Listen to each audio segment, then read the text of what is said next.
Matthew Cascio. I'm a stay-at-home dad of 3 kids. They are 18, 15, and 4.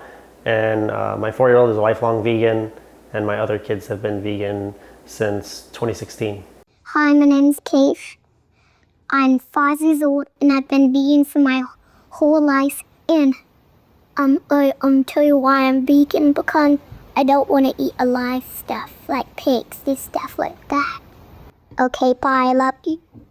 Hi, my name is Asen. I'm 16 years old and I've been vegan for 8 years. Hi, my name is Ryan. I'm 19 years old and I've been vegan for 9 years now.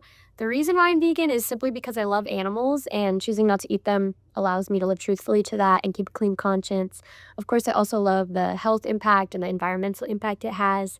There's just so many reasons for me, and I couldn't imagine living any other way at this point. We decided to go vegan in 2016 after watching the documentary Cowspiracy.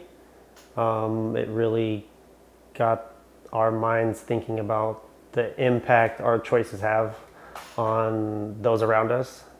Initially, it was specifically the environment, but then after continuing the research and educating ourselves, health was a very strong factor. We wanted to provide our kids with the healthiest diet that we could, and still being able to call ourselves environmentalists or caring about the planet that we left to our kids.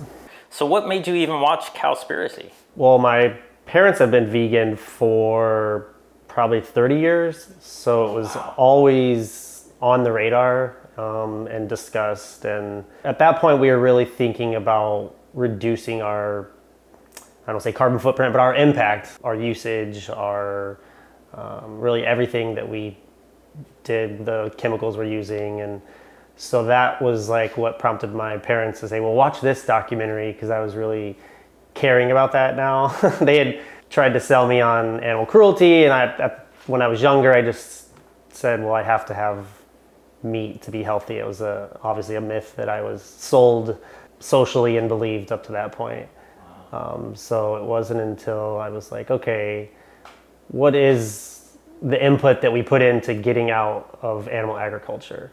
And that's, that was really the eye-opener for us. It was like, okay, I can't pretend to call myself an environmentalist and continue to support these industries. And then it was health, because up to that point we were trying to eat healthier, provide the healthiest diet for our kids. And it really just was hand in hand with the environment at that point. Okay, well, I read the China study shortly thereafter, I think like the next day, and I'm like, okay, so there's something here. There's a lot of evidence to support being plant-based.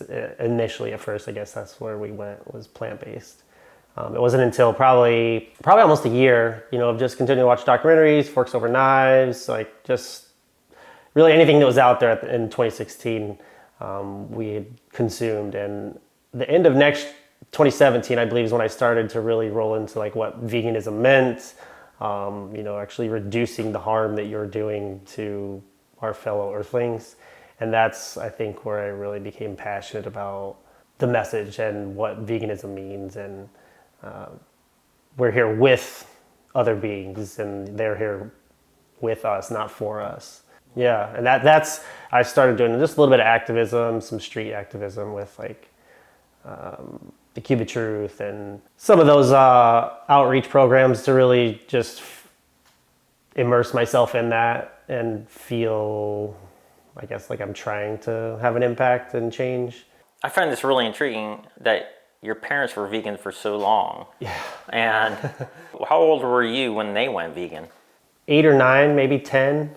Okay. Actually, it probably would have been when I was about 10, because I was originally living with my biological father, and then I moved to live with my mom when I was 10. So I think it was right around that same time. But they were both vegan? Yeah. My stepdad and my mom both vegan. And but your dad's not. My dad is not. No. Okay. Wow. No.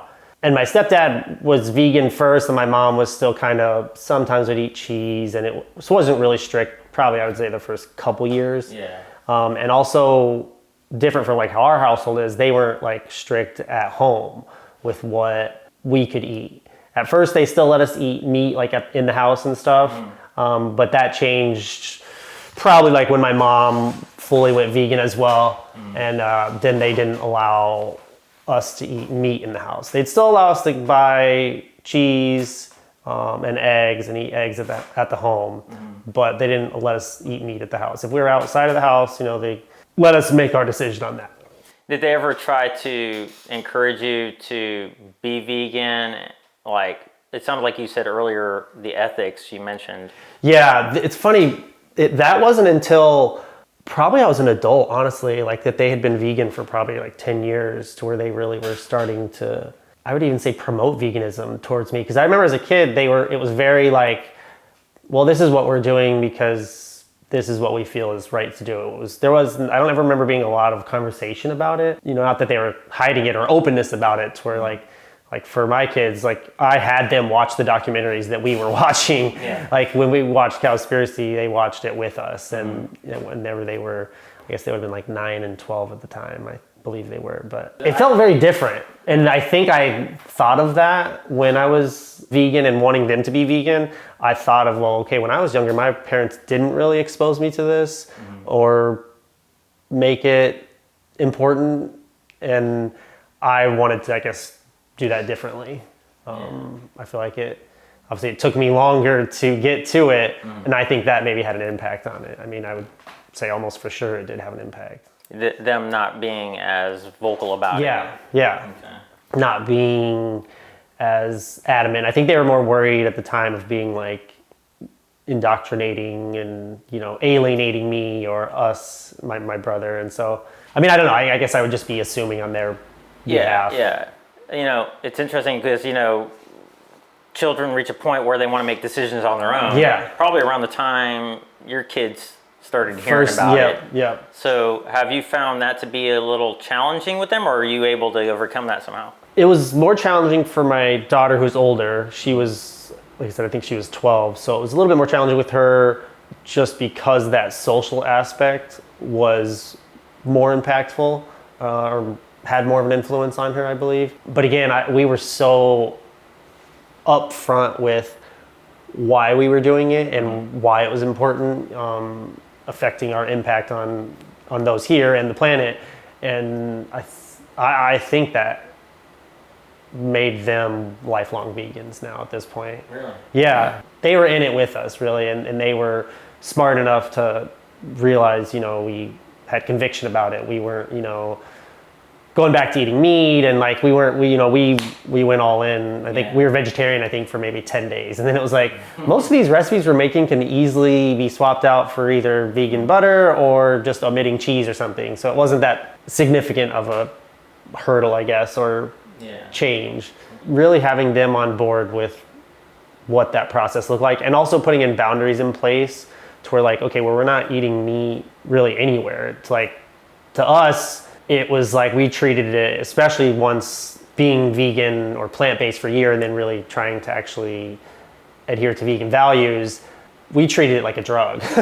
Or how we treat drugs is like, okay, we wouldn't be okay with you going and drinking alcohol or doing drugs. Now, obviously there's, I would say there's some nuance there, and like, especially changing that suddenly, it wasn't like severe. We kind of eased into that, but especially once they were like in high school, it was like, yeah, we don't eat meat, we don't eat cheese and eggs. But that was not a big deal for them at that point, like I said, because we had just continued to watch documentaries, and like I would try to educate myself and read books. And really, once you kind of get in it, especially with the activism, you are more aware of what takes place and literature to educate yourselves in that avenue. So I wonder if you also kind of go into the health side with them too. Yeah. I read Colin Campbell's China study. The following year, I took the Cornell health class that they offer, Colin Campbell's class for plant-based nutrition. I think that's what it's called. And that was like, okay, well, I mean, this literature has been here. The data is very old. It's not like this new age thing. It's like, plant-based diets are healthy at all stages of life. Like this makes sense. There's no arguing that point, right? Some of the data points on environmental aspects can be debated where the percentages are and such, and some people can look at that and interpret a different way. But as far as like health, it's like, okay, it's pretty Yeah, it's pretty cut and dry. It's pretty obvious. Yeah, I mean, there's a lot of misinformation out there, but if you For sure. actually look at the misinformation, they're Yeah. never really citing science, whereas our side is, just chronically showing science. Yeah, over and over and over, like almost every study, it's like, okay, well, it's not as big of a percentage as this time, but it's okay, but it's still supporting the. Yeah, or maybe even bigger this time. Yeah. Or more nuanced in our favor this time. For sure. Yeah, Simon Hill, you ever heard of proof of? Yeah. He did a really great one, kind of calling out this other doctor was totally not getting nuance and making it sound like, oh, if you increase protein, doesn't matter what the source is, you're going to have good health outcomes. But Simon Hill, he gets into the nuance of the study and then reveals. Yeah, he's wild how deep he gets into how he breaks down the studies and then makes it digestible. I actually like that content that he has. And I haven't even checked out a lot of his content yet. I follow Plant Chompers, and Chris is constantly referring to him. So I was really impressed with this because he, like you said, he got into it and showed that it was plant sources of protein that actually had the benefit, not the meat, egg, or dairy. And Dr. Nagra, he's constantly throwing studies out there left and right. Yep. But you never see that on the opposite side. It's frustrating. It's really frustrating. But it's like the conversations I've had with like my family and others that are not stubborn, but maybe just dragging their feet on trying it. I'm just like, if you're willing to look at the information and the data is there, right? You just have to be willing to kind of like peel the curtain back. Like if you have an open mind and you're going to let go of some of the stigma, it's there for you. Yeah, and it may be hard to even know how to do that, but there's at least people like who we're referencing who do a good job disseminating information. And you could tell, like if you listen to them and then look at the other side, it's pretty obvious if you give it enough. For sure. Thought. Yeah, you try to give it as much of an objective viewpoint as you can coming into both sets of data. It seems much easier to make that decision, which is actually like why it became easy for me, because up to that point I was making like silly excuses that I knew if I looked into, okay, obviously there's been lifelong vegans and my parents always look younger every time I see them. So I'm like, in my mind, I'm like, okay, I have to eat meat to be healthy and I have to eat eggs because of this and that. And like for the longest time, it was a cognitive dissonance that I chose to just have in place. And once it's like, you're just willing to look at that, it's like, okay, well, that wasn't true, but it was a convenient lie I believed. Yeah. And then of course there's other lifestyle behaviors, and it's not a panacea by any means. It's good to get that out there too, because vegans do get cancer, this, that, and the other. Well, who knows what they're actually doing? A lot of that's just N of one anecdotal. The totality of evidence is always in our favor. So for sure. Now, as far as your children, did they seem really receptive to it? Because a lot of times when I talk to my son, he kind of glazes over a little bit on it. Yeah, well, it's funny because it's come for us being vegan, or them being vegan for it feels like a while now, almost most of their lives, or at least half their lives. It comes in spurts, because I remember at first they were both very eager to learn. This is a new thing that Dad's excited, my dad and Mom are excited about. What is all this? And once I got into activism, it felt like they were getting to the age to where it was like they understood it wasn't cool to be, So different, maybe? Yeah, exactly. Something that's alienating in teenage social circles is, not fun for teenagers. Yeah. They try to avoid that. And so, not that they were ashamed of it, but they definitely were less vocal than when they were preteens and just learning about it. And then just recently, within the last couple of years, my son has been asking a lot about it, about activism, and like, hey, what can he say to his friends when they say this? And so it's really been like touching to me, or like, it feels good because I'm like showing signs of leadership. Of being willing to be, stand up for what's right, even if it's alienating or if it's like scary, so that's been really cool. Questions he'll ask his friends, or like when he brings his lunch and people are talking about it or asking what he has, and like how to segue into conversations about our eating habits. And so that's been really nice, actually. And maybe even how to deal with people who kind of, maybe for lack of better words, bully. Oh yeah. Well, and he's done so well with that. Specifically my oldest son, he understands it's people coming from like a place of miseducation or misinformation.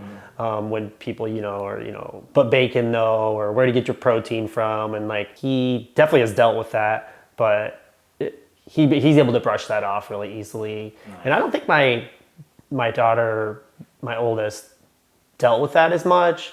Maybe just because of the culture of boys and girls, masculinity and whatnot. She hasn't, I think it's more culturally acceptable for a girl, or especially a teenage girl, to be vegan than it is a young man, a young teenage boy turning into a man to not eat meat, right? Yeah. So I haven't heard. That's why her, when your wife was like, "Oh, I can't be there," yeah, and I was like, "Well, what? I need men in it. How about your husband?" Yeah, for sure. I was super excited to have you in the mix. Cool. Yeah. It's important to people to see that there's all aspects of life are waking up. I think. Yeah. And willing to. Look at the impact that we have. You get to a point where you're having your third child. Were you 100% confident that raising your next son, your third child, vegan from conception, essentially, is safe? Up to that point, yes. Yeah, I felt there's never a question, I guess, about it. Once we found out Jamie was pregnant again, there was never we knew that was going to be the case. Now, there was definitely some apprehension because it was a new avenue that we weren't necessarily versed on or educated on. So it was just, okay, well, we just have to, do the research, find out what is important, where we're getting our iron and calcium and magnesium, some things that we're making sure we're hitting. Did you feel like you had to do anything significantly different? Really, no. It was more just tiny bit more attention to grocery shopping and eating. Nothing like, okay, now we have to start buying kale all the time, or now we have to start, it was never extreme. Not even close or anything, not even that much of a big deal. Very, very minor. Just, okay, well, let's make sure, tracking it for maybe a week that my wife was eating, tracking her levels on Chronometer, just to get an idea of where it was at and where it should be. Okay, maybe we need to eat a little bit more sunflower seeds. Yeah, nothing crazy for sure. Yeah. I don't even think we had to buy anything different than what we were already shopping for and buying. It was maybe just her consuming a little bit more of something. Fertility wasn't a problem. No. And pregnancy, any issues there? No, really smooth. Would she say the same thing on camera? I think so. Yeah, she did it all natural birth. Oh, nice. And the first two, she had an epidural, so she had a midwife this time, first time. At home? Not at home. Okay. We were living in a fifth wheel at the time, and we were I feel so out of. I don't know what a fifth wheel is. It's a big travel trailer, basically. Okay. Mobile home. Okay, gotcha. But it was stationary at an RV park, and we were at least an hour from the hospital. And the size of the fifth, I mean, it was we were all in there, so it was pretty tight. We had a dog. I don't know what we were thinking at the time, but so that wasn't an option. Yeah. But had we lived in a house, it probably would have been a much more a possibility we would have pursued. Mm-hmm. Cool. But it went easy. Really smooth. He came 3 weeks early, and he was almost as big as the other kids. I think he was a couple ounces shorter, 8 pounds, 5 ounces or something. So completely healthy. Everything went great, super smooth. We're ready to get out of the hospital the next day. We stayed overnight, and it was they were getting all the tests in to add to the bill.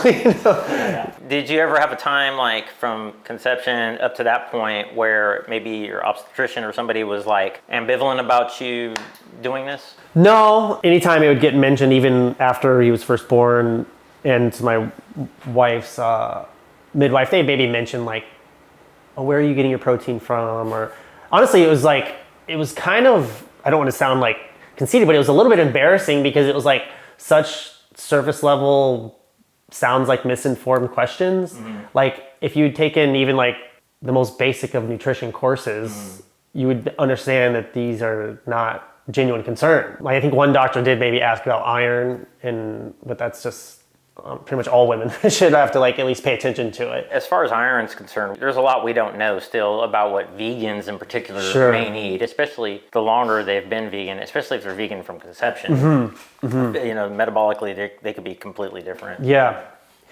So that was, I would say, disheartening, but it wasn't concerning. It was never we felt somebody was worried about us or thought we should start altering our diet or anything like that. It was never very open midwife. She was very laid back and Cool. Now, there's quite a few vegan midwives. I guess you weren't able to get one locally here. yeah, unfortunately not. We were in Austin at the time, but we didn't even think about it because we were still like debating on if that was going to be the route we were going to go. Right. And then so I was like, okay, well, we need to find a midwife. And we hadn't even thought about looking for a vegan midwife because probably could have found one. Austin would have been the city where we probably could have found one. But So now she's given birth, everything's going smooth. Was she able to breastfeed and all that throughout? yeah, definitely. She had like a little bit of supply issues. So then we were actually able to find a network of vegans that, well, you're not allowed to sell it, but provide their breast milk to other mothers that have a low supply. Yeah. It was really cool. It like opened up this like whole community of like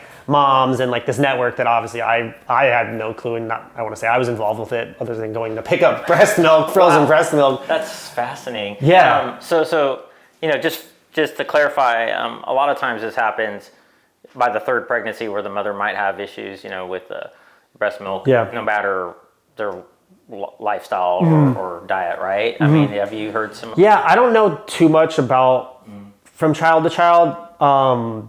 Jamie was always on low supply, and she didn't breastfeed the other two very long, just because we were younger. Stuff going on with the others as well. Yes, it was very similar. Okay. And we were younger, and it didn't seem like that big of a concern or like priority for us really. So it was like, okay, well, this is really challenging, so let's just go to the bottle. And then this time, Jamie was very, I don't want to say concerned, but definitely wanted him to be breastfed as much as possible. Yeah. And so then after it was like kind of the same issues, low supply and, her pumping, and it's like not enjoyable. She was like basically found networks of local vegans that supply the breast milk, which was like.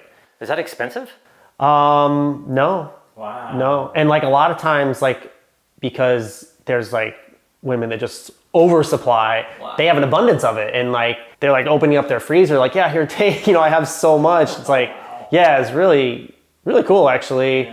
It feels like a very human empathy of like everybody understanding that we're in this together. And it felt like, I don't want to say hippy dippy, but just like it felt good. Nice. How long was she able to do that before, and then transitioning into Whole Foods, what kind did she do? He started eating solid Whole Foods, like practicing like at like 6-8 months, and we were very, I forget what it's called now, but it's like you basically, let them. Baby-led weaning. Yeah. Yep, that's what it was. Yep, where they are grabbing the food and feed themselves. He had his own like little regular cup that he'd drink out of and practice drinking. And when he finally introduced silverware, he'd be making a mess of it all over.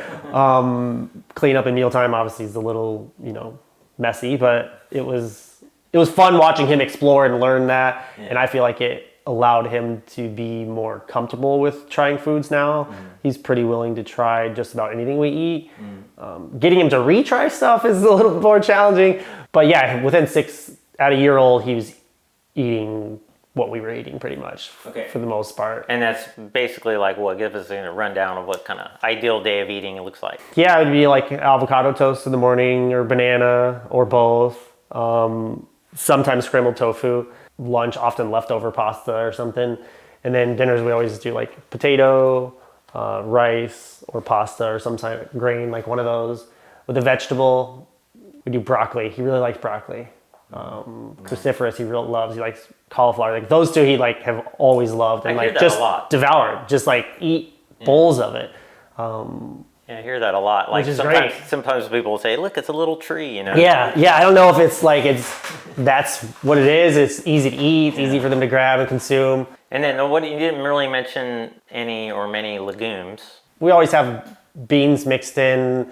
I try to do like 3 things for like a meal. Like I said, I start it with like a either pasta, potato, or grain or rice, a vegetable, and then a protein, which is beans sometimes takes the place of that protein. Whether it's tofu, tempeh, seitan, soy curls we use a lot. What about lentils? Yeah, we use lentils. Yeah, we just had lentils last night. I made like a taco meat with like lentils and mushrooms. It's funny, we always bought them dried, and now I've been buying them canned, and it's so much easier to get. I mean, obviously it's easier. That's a no-brainer. But they're just cooked perfect. Like especially when I make them for like taco meat or something, they're just cooked to the right consistency. Sometimes when I would cook them from scratch, it's hard to get that perfect spot with the lentils for whatever reason, for what I'm using them for and cooking. That's just like a note I thought of, but. So we've covered legumes, you've mentioned grains. Greens, you can try to get a good variety of those. Yeah, we've experimented. We've done quinoa and some farro and some other random ones, barley that we've tried. Rice is our favorite. It's the easiest and cheapest, but we usually do brown rice, rinse it like crazy, cook it like pasta, rinse it after, for the arsenic rinse off and whatnot. Potatoes, sweet potatoes, yellow potatoes, all sorts of potatoes. Pasta, everybody loves pasta. You can eat mountains of it. Yeah, and then what about like greens? Like you try to do a good variety of greens? Yeah, spinach, kale, and usually some salad mix, romaine often. At the beginning of the week, a lot of times prep like a big salad and then throw that in when I don't make a vegetable or if somebody's craving a salad or something. But that's one where I know we probably should eat more leafy greens. I think probably everybody, honestly, just because people don't eat enough of them. Anytime I eat big bowls of salad, I just feel honestly better. It takes up space of not eating like, fattier foods or maybe junk food. That's so funny because before I left, it was like, I'm supposed to be on vacation, but here I am doing all these interviews. Yeah.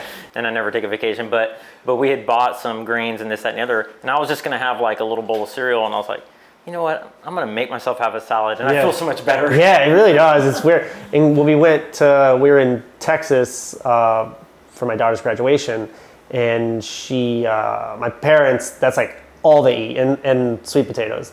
And so they would make, massive salads. Nice. Like one day my stepdad was in the kitchen, I started cutting greens for like 3 hours because they'll use every kind of green possible. They're like dandelion greens and mustard greens. I mean, they have everything. Visit them. It's so good. Oh man, like anytime I eat with them, I feel way healthier. I mean, they're kind of out there with some of their ideas and what they will and won't eat. But when they make some salads, it's just like.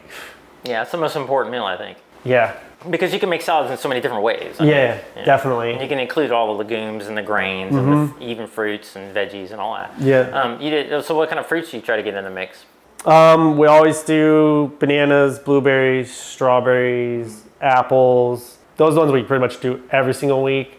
My son was loving kiwis, green and golden kiwis for the longest time. Those are like so good. They are so good, and they're so packed with nutrients. Yeah. But the last time we got them, they weren't like, I don't know if I was buying them off season or what like I bought hit or miss. Two times in a row, they weren't good. Like they just were sour, and then I tried to let them ripen up, and they just didn't good. So I haven't gotten those recently. But I got some yesterday locally, and they were perfect. Nice. The gold ones? Yeah, the gold ones are great. Yeah.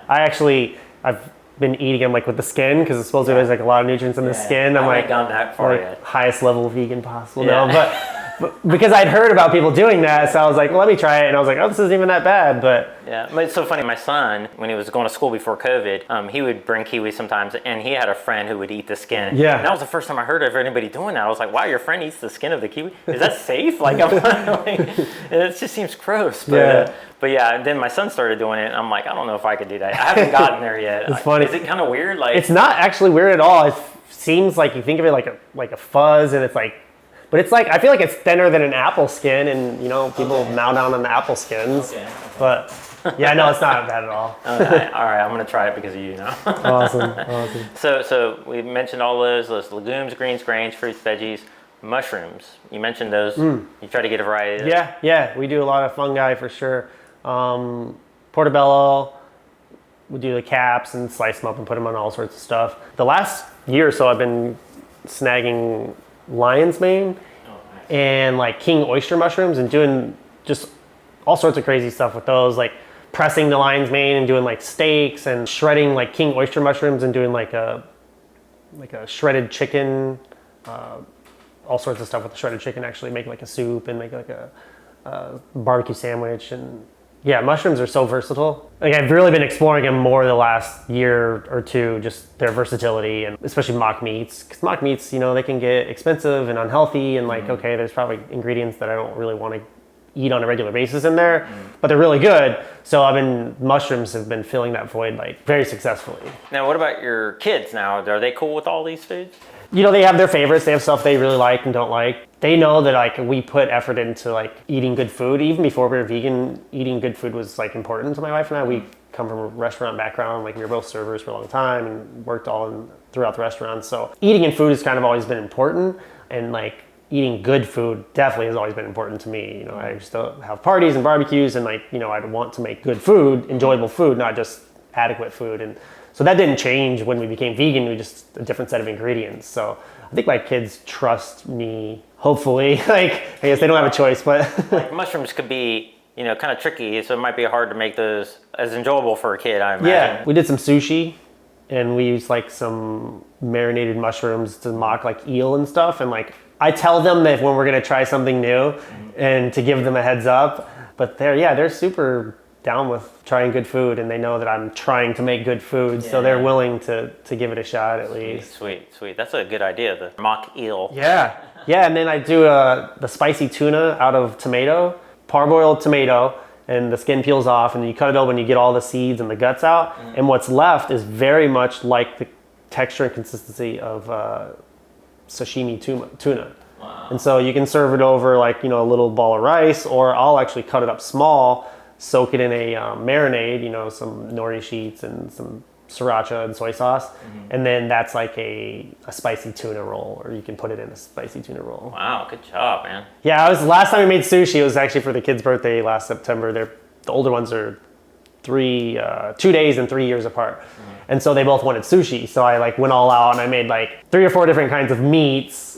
And then like, I swear we had like 10 different rolls. I was like really getting into it. And that's cool. Yeah, it was really cool. Now, what about like when the kids are going to birthday parties, holidays, family that's not vegan? Sure. Do you have family that's not vegan, or it's a tough kind of, or? Yeah, nothing that's too challenging. Everybody's pretty understanding. The biggest challenge, I would say, encompassing all of those is school and birthday parties.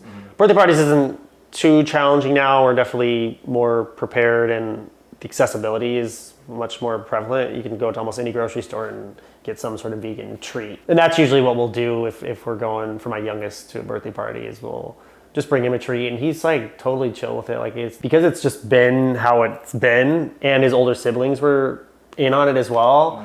It's never been like anything he's ever pushed back on, like, at all.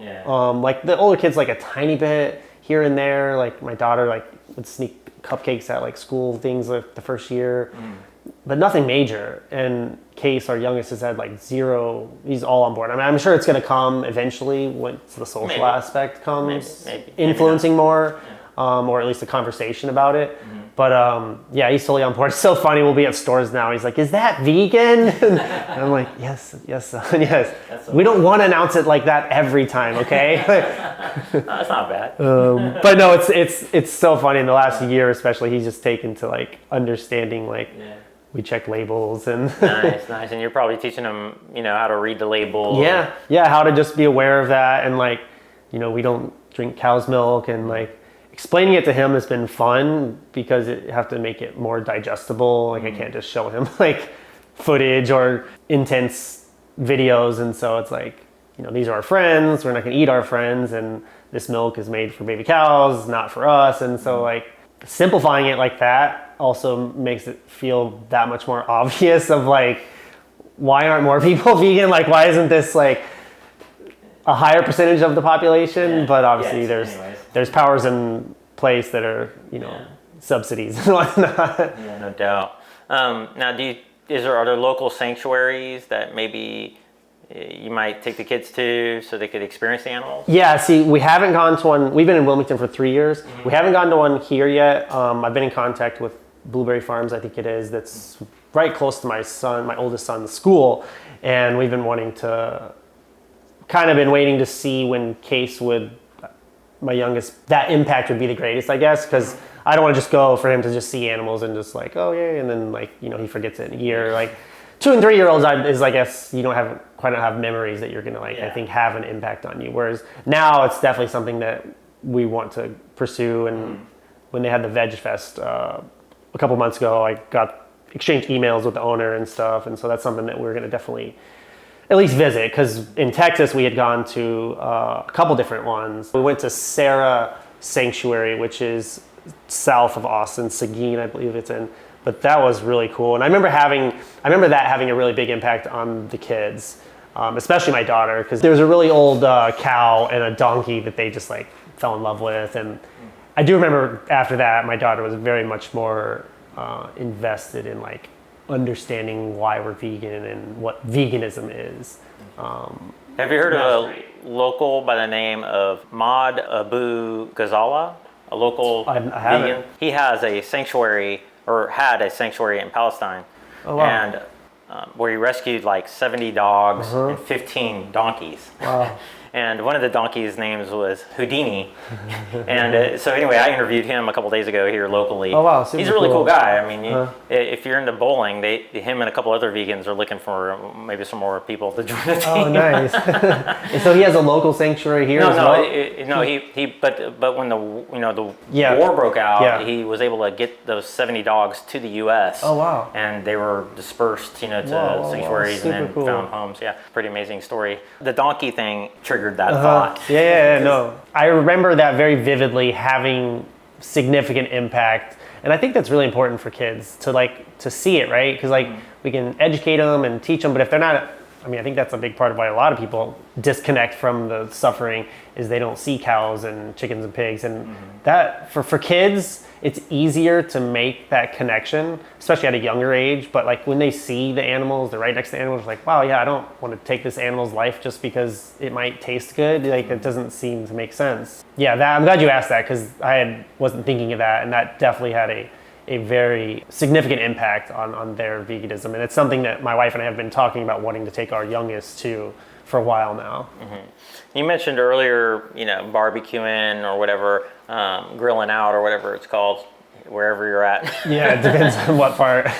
So are you able to still kind of engage in those types of activities, or are you finding you're missing out on some of that somehow? No, I don't feel like I'm missing out at all. Actually, when we went back, we were in Chicago just last week for a wedding, and we visited some friends before we were vegan when we lived in Rockford, when I would do a lot of grilling, and we had friends over, and I didn't feel like we got some Beyond burgers and brats, and still made pasta salad and potato salad, and just about anything now, especially now, can be replicated, if you're looking for that taste, texture, for whatever occasion it happens to be. Yeah. So, and once I really started getting into like, okay, we're vegans now, I wanted to replicate the dishes that I really enjoyed before, chicken enchiladas or, whatever, homemade meatballs or whatever it happened to be. I really put in effort to not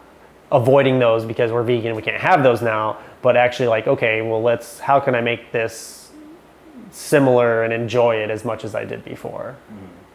So yes, I never got that feeling much of, dang it, we're grilling out now and I can't, no sense in even turning on the grill, or I never really felt like we were missing out on too much. It sounds like in your case you might have, as a result of going vegan, found yourself exploring more variety of things and developing maybe a more sophisticated palate. Oh yeah, certainly exploring more food ingredients that I probably never would have, or it would have taken me a long time to. Yeah, I know for a fact our diet is way more variety.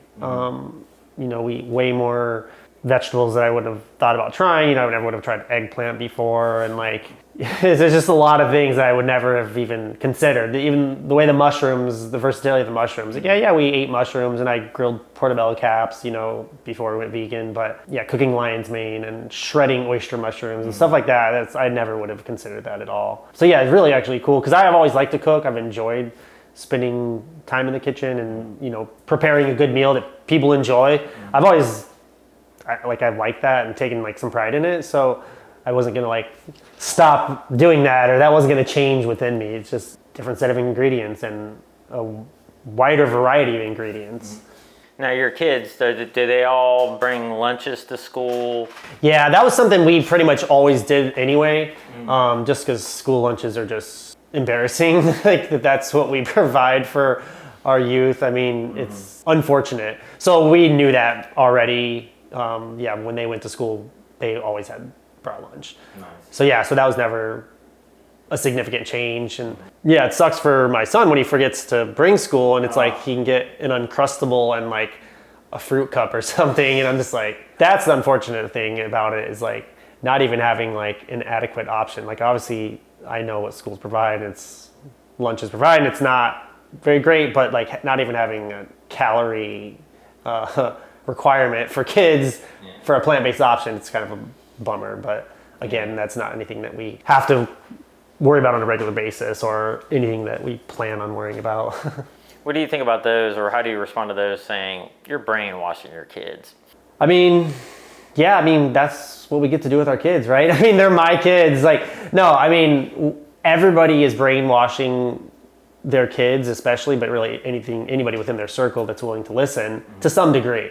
And our kids obviously is the most, because they're our children and we have the most influence, but everything we do, we're brainwashing our kids. What made it easier for me to kind of believe that too, we're showing them along the process of how we're learning about it. Like I was telling, they watched every documentary we watched up to that point. So it wasn't like this, like, we're vegan now and it's because we tell you we're vegan. It's like, here's why. I want to teach them, how to think, not necessarily what to think. I'll tell them why I think what I think, but now they can, do the research yourself, look up the data. It's there. And watching, when my son watched the Game Changers, he was like really like, oh wow, this does make sense. Now people can't like say weak vegans and all this, and everybody's brainwashing their kids, really, is what it comes down to. I think it's people just looking to, nitpick or try to find holes in veganism, and it's just, I relish those, I don't want to say attacks, but arguments, because like really in any aspect of life, the way to reinforce your beliefs is to question them to the fullest extent. And then you'll hear the best arguments against it. And it's like, okay, if it still stands up, then it's probably still a pretty good belief to have.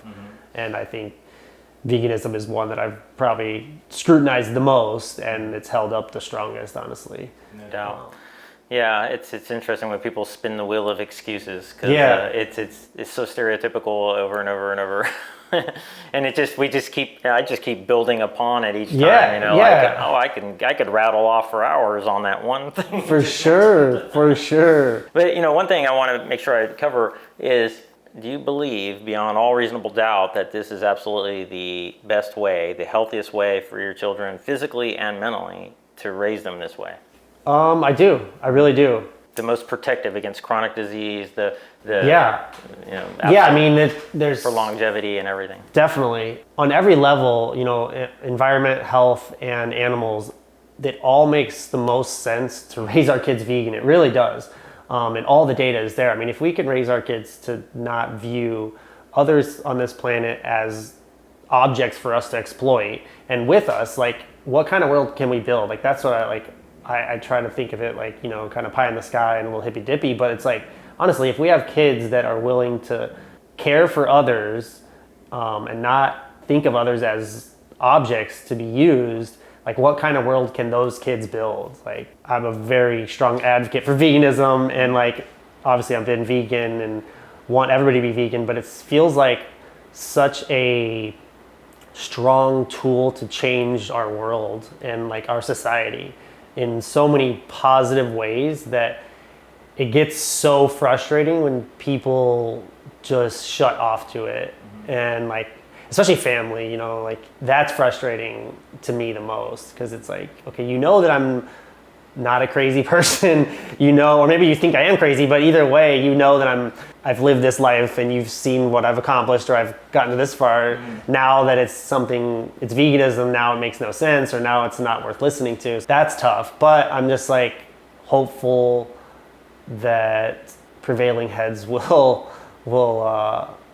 come through, because again, it feels so impactful for me, making that choice. It's opened my eyes to, I think, other suffering and exploitation, and just being aware of what we're doing in this short little life that we have on this planet, and how that's impacting, everybody around us and after us. I'd like to have the most positive impact I can for that. You know, it's interesting because if our family thought, well, this isn't good for us, it seems like they would come to us and say, hey, I'm worried about you. Right. But Yeah. they probably don't even do that, do they?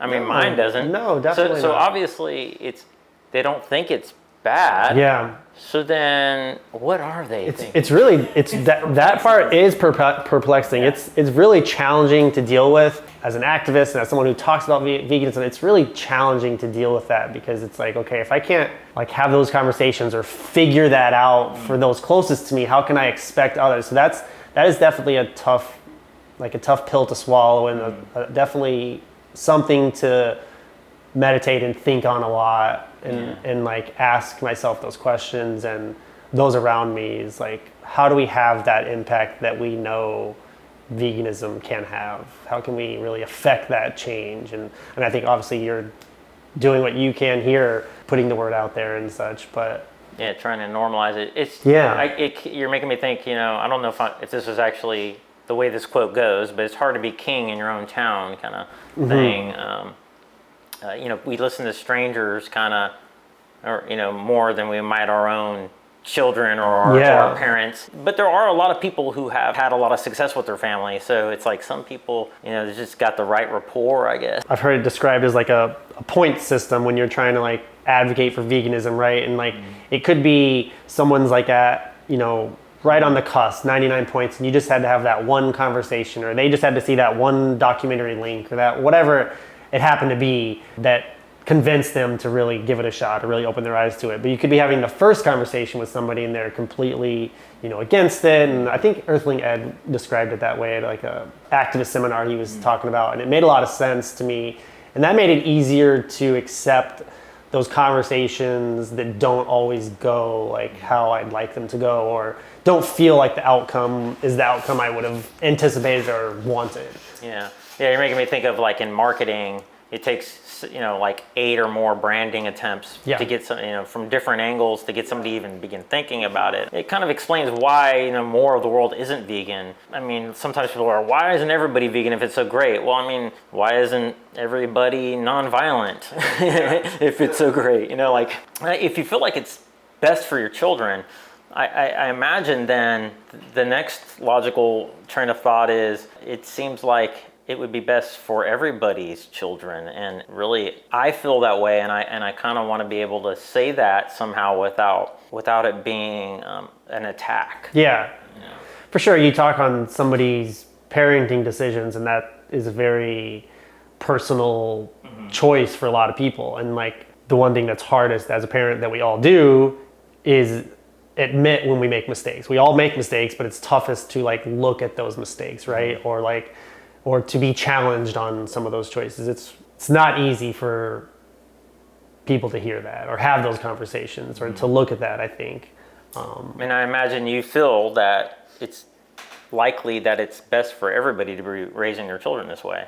Oh yeah, I definitely believe we would have a different world even if the majority of people were raising their kids vegan. I think we would have a completely different society and world. Now, do your kids take supplements? The only thing that they take is a B12. I think it's a multivitamin with B12. But it's mostly for the B12? It's just B12. It's like that's the main thing. My youngest, that's right, he takes a multivitamin with B12, and then we have a B12, Mary Ruth's chewable B12. I think it's with maybe K2 or something, but that one is the one we only take. Okay. The K2 might be with D or something. Yeah, or maybe it is D. I know it's just primarily for the B12. That's the only supplement we've ever taken regularly. Now, as far as the youngest taking a multivitamin, I imagine that's the recommendation that most people get with any. With any kids, they're going to tell you to take a multivitamin. It's mainly just because kids eat sporadic. Sometimes they eat too many calories, sometimes they don't eat enough, and it's more like just to get in everything they need. That's really it. It's more like a safeguard. It's definitely not a requirement.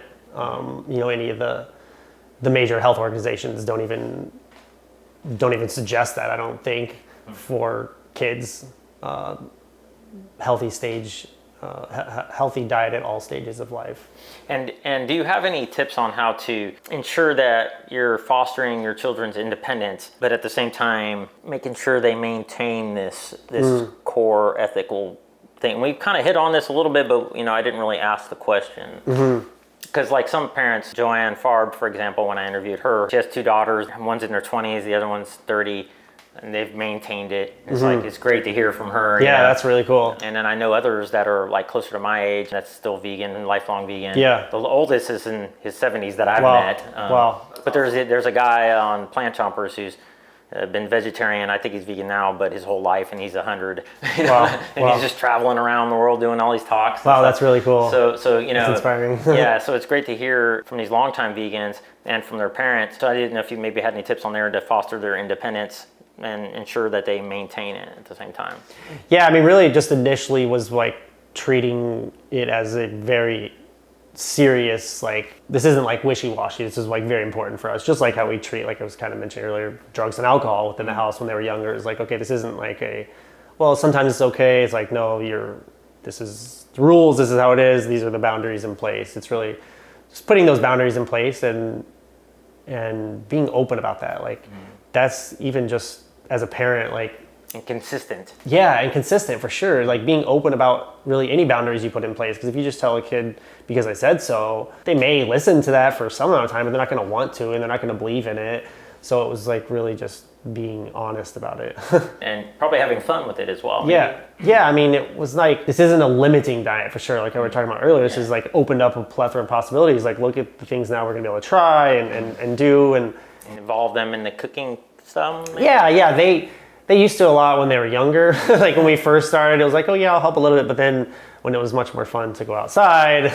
Well, my youngest now, he's definitely wants to help all the time, and he'll pull over the step stool and want to like turn on the food processor and help where he can. So yeah, he likes to be involved with it, and not making it taboo and not making it this like hidden thing and like.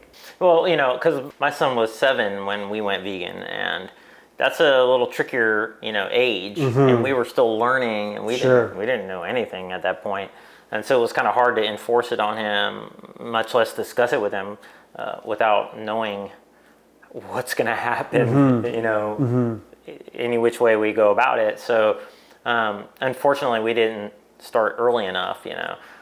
Sounds like you went right into it, were able to involve the kids right away. But I think it might have helped knowing that your parents have been doing it so long. Yeah, that was like the kind of like the ace in the sleeve, kind of like the card in the back, the trump card, so to speak. Is like, okay, well, you can't say you can't be healthy. Like I know it's very anecdotal, but at least for my mind's sake, like and not joking. Like anytime anybody sees my parents, they're like, wow, have you gotten younger? Like they always compliment them on their appearance, and they've especially taken a lot of effort into eating very clean now. And then there's other lifestyle things too, like sleep, not doing drugs, exercise, managing stress, social support. Yeah. Did they take care of those other components? Yeah, I mean, those were things that we focused on before too. It was like, we have strong boundaries around electronics and phone use and being outside and physical play, and like I might need your help managing my phone use. Yeah. It's so tough. It's like, and like I'll go from one extreme to the other. I'm like, okay, I'm being very diligent, I'm paying attention to my screen time, and then like a couple weeks go by and I look like, how did my average get up like that all of a sudden? Like I was just talking to my son before I left about like, it's a privilege to be able to use these things, and that's why I'm having these boundaries, explaining the boundaries and explaining the expectations, and just parenting in general, having those open conversations with your kids makes it easier for them to understand it. They may not accept it or want to adhere to it, but at least having an understanding for when their maturity comes to it, there's like, oh, okay, maybe that's why they had those in place, and that's why they're so strict about it, which is where I think they are now with veganism, especially the older kids, like realizing, okay, well, that's why, because it is a lot healthier and it does make more sense, and it's not an impossible task to do, even if I'm going out with my friends and want to have fast food or whatever. Is there ever time or place for certain types of punishments and rewards in respect to this kind of stuff we're talking about here? Yeah, the only time I would think of like where a consequence would be necessary, I guess we never had to cross that bridge, I should say. Early on, I think my daughter had some like cupcakes or something away from home, and we were still very new at it, so we were still kind of like navigating where those boundaries needed to be, and and how to deal with birthday parties, because that was always the kind of like the most challenging thing I think as a parent, is like you don't want your kid to feel left out. And I know some vegan parents don't care, they let their kids like have a piece of cake or something at a birthday party, and to me I think that would just be really confusing, and like also show that like your morals and values can like take a backseat at certain times, which to me is like crazy. It's trying to be like, morally consistent and logically consistent. That just seems so it was simple just to give them some cupcakes to bring. For sure. Or even like we've done a bunch, is just like a piece of candy or something. Like after Halloween, it was candies for every birthday party. After that, we'd bring a little bag of candy, and you'd have a sucker and a chocolate or whatever happened to be. It's more just conversations, sharing your feelings. Yeah. There doesn't need to be consequences Yeah, I never felt like that had to take place. Like it never felt like that, because they were open to it, because we weren't hiding it, because it was very honest exchange. We're gonna slip and fall, there's mistakes, stuff happens. Like I don't want it to be like this negative thing that then now you want to try to hide around, and it becomes like, if I find out you're doing that, it's like... It's tricky though, because kids, they become so independent, and their world becomes bigger than things you say. Yeah, for sure. They understand that there is this great big world out there besides, home and safety and comfort and rules and boundaries and expectations of home. That's, I think, was a big part too, is both Jamie and I were like, we're in this together, this is what we're doing, like we have to be united on this. We can't, like, if one of us falters, then... And that was, I think it made it easier to... It never felt challenging, but that made it easier for sure to be like, okay, this is what we're doing now. This is... Yeah. And do you feel like you could do this if your wife wasn't? It would have been very challenging. Like right now, if all of a sudden she decided to not be vegan, it would be hard for her. No, not like that I would make it hard for her, but it would just be like I'm the one cooking and preparing meals, so it might stink for you. But I wouldn't have any trouble being vegan. Initially, like if I had said, hey, this is what we're gonna try, and she was wishy-washy about it or like kind of on board, it would have been much more challenging. Definitely much more challenging. So I think that aspect of it, I have compassion for people that are vegan that everyone in their family at home is not, because that is challenging. That's very challenging. The exposure and just everything you have to deal with, the social aspect, is meat being stored with my food. I mean, there's just so many more layers of challenge there if not everybody at home is on board, especially the decision makers. So for that, I'm extremely grateful that Jamie is vegan, because that would have been very hard. In the event, like using your imagination, you were single. Okay. Could you imagine being with a non-vegan? You're out there, free reign. Yeah, you know what? I wouldn't be opposed to it outright. I don't think I would see myself with a non-vegan, but I would not also close that opportunity entirely. Maybe, I meet someone I like, they're open-minded, and they're gonna have a conversation about it, and then maybe they become vegan. As far as like a long-term relationship, like if I was seeking that out and I was single, I don't think I could be with a non-vegan. Just too many challenges added to a relationship when relationships are already challenging. Why add another layer that would just be another reason to disagree, to be uncomfortable. Yeah, to be uncomfortable, to create uncomfortable situation. It just would be something that would not be worth the rancor. Yeah, for sure. Now, I'm curious, do you have any physiological, mental, or emotional changes after going vegan? I didn't notice anything significant besides looking back now. I did lose like some excess body fat. And I didn't even realize that until I looked at pictures of like right before we went vegan. And I was like, wow, I looked like I've always been a skinny guy, but I was starting to like put a little bit of like, I guess just fat on my body, like around my face. I was a little bit heavier, and on my chest and my midsection, I just looked heavier. And I never noticed it at the time.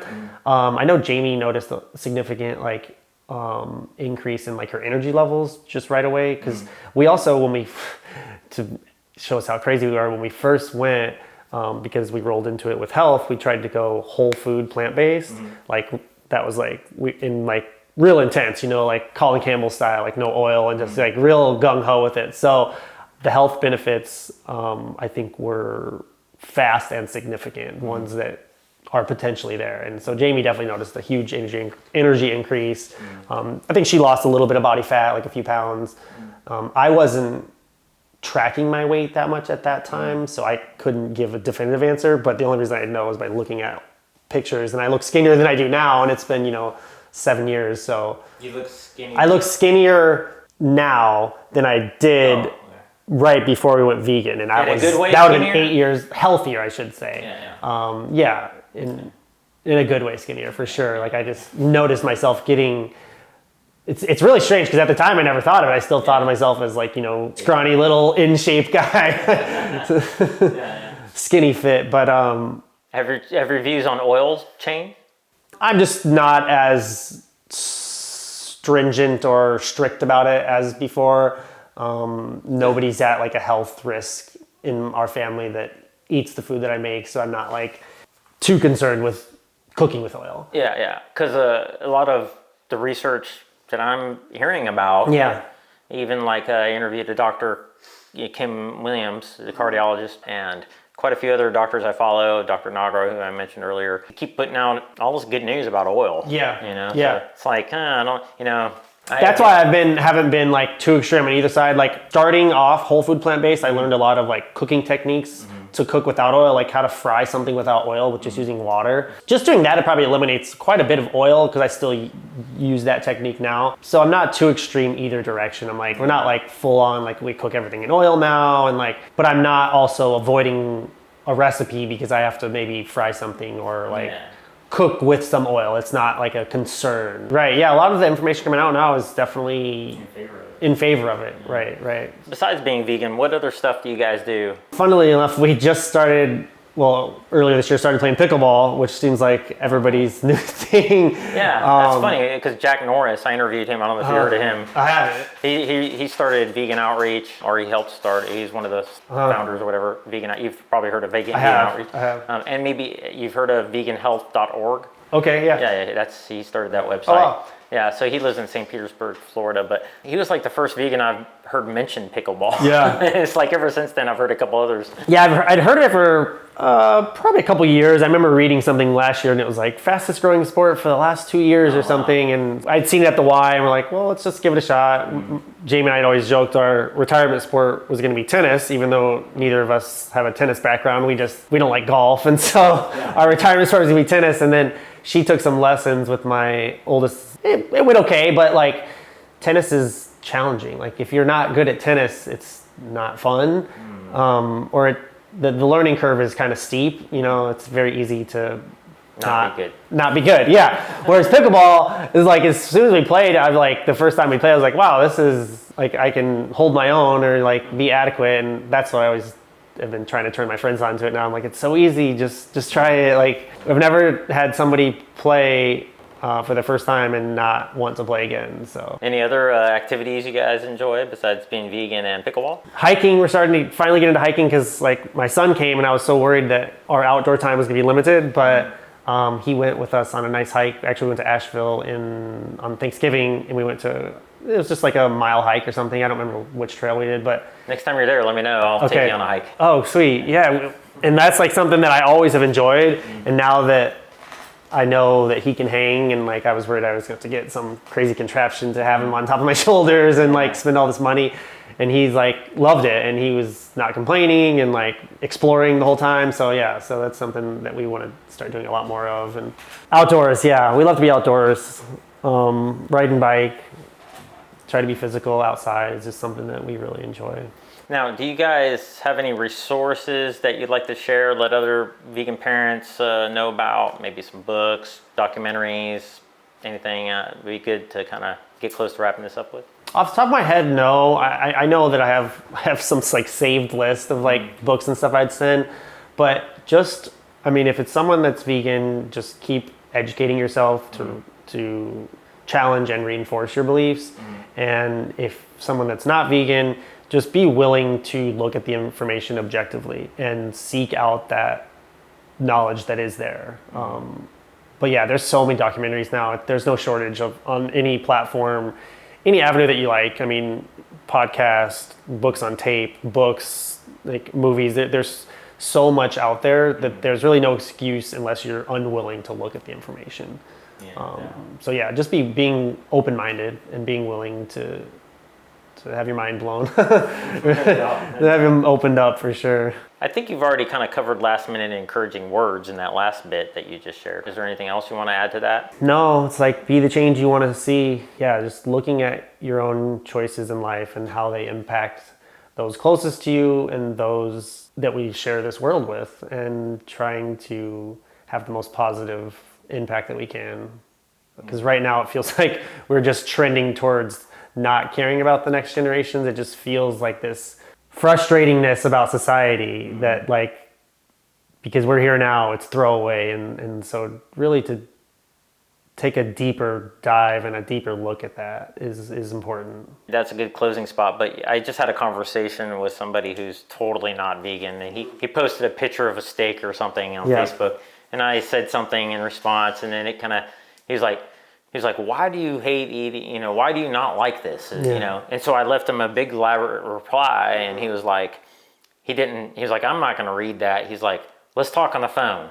So we talked on the phone, and then we had a great conversation. Well, it could have been better, but great in that he thought we were going to fight and we didn't. Sure, yeah, it was civil.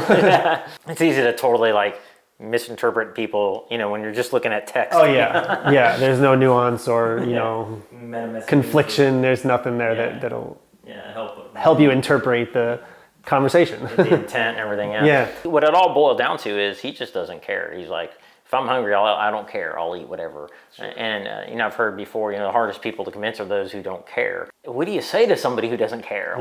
To find what it is that they do care about. Because I've heard that before. Is like, how do we go with that when someone says I just don't care? Well, it's like, well, A, when did you stop caring? And what is it that you do care about, right? Are you just going through the motions? Are you just here, filling this void for the time that you're on this planet? Some people can't be reached right now, right? And that's why we need to put 1 or 2 points in that bucket until they're ready to hear a real conversation about it.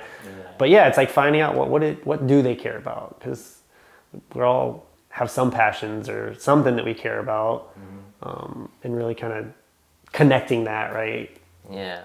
Are you accessible online if anybody wants to learn more or reach out and say thanks or anything like that? Yeah, I have an Instagram handle. I don't really. Yeah, it's funny now. It's like people just post on the stories. I don't think they've posted, but I do have some vegan food that I've posted on my page from years back. Okay. But it's like Matt.Cascio. Okay, cool. Yeah. So maybe they could follow you there, and maybe you'll come back around and share some more recipes or something. Yeah, because it sounds like you got some really good ones. Yeah, definitely. I love to explore recipes. I'm always trying to explore and try new things. Take things to another level. Yeah, which reminds me, I'm sure. going to go check out Sea Level after this. I went there last night, and I want to go back and hopefully interview the owners. Have you been there? Yeah. Isn't that place amazing? Yeah, it's super good. They have a really cool staff. They're super chill, and it's a cool spot to go. Especially, you could probably bring your kids there. They probably like it. Yeah. Oh yeah, they love it. Any other vegan restaurants around here, or is that the Greenhouse? But it's a little bit fancier. Jamie and I like to go there on a date night, and I took Ryan there on her birthday, and it's a really cool spot. They do some fun stuff with mushrooms and making some, like I said, fine dining. Yeah, it's definitely a little bit pricier. What's interesting is when I travel to these interviews in between, I'll stop at a restaurant, of course, a vegan one if I can, and I'll ask, is the owner here? And I'll do a quick run and gun interview with them. I'm noticing a pattern all over the country that these restaurants are a lot of times people who have a success story where they've reversed some chronic disease, whether it be cancer, MS, gravest MG, ulcerative colitis, Crohn's, heart disease. It just goes on and on, all these different diseases and stories. And it's like, whoa, I'm noticing this pattern, and no matter where I go, it's just a cool thing. So I'm excited to go check out the story Sea Level has. I don't know if they have a story like that, but at least it's a really sweet spot to hopefully I can help blow up a little bit, and maybe I could check out this greenhouse too.